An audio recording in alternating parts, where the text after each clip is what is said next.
জীবনে সুখী হওয়ার মূল মন্ত্র, যার সাথে মনের মিল নেই তার সাথে সম্পর্ক রাখতে যাবেন না। যেখানে আপনার কদর নেই সেখানে যাবেন না। যে আপনাকে বোঝে না তাকে বোঝাতে যাবেন না। যা হজম হয় না তা খাবেন না। সত্য বললে যে ব্যক্তি রেগে যান তার সাথে বেশি কথা বলবেন না। আপনার চোখে যে নিচে নেমে গেছে তাকে ওপরে তোলার চেষ্টা করবেন না।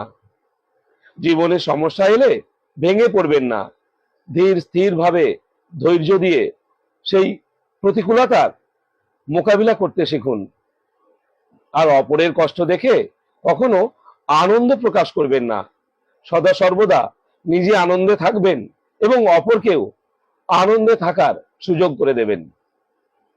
সবাই খুব ভালো থাকবেন আর আনন্দে থাকবেন। জয় মহাকাল।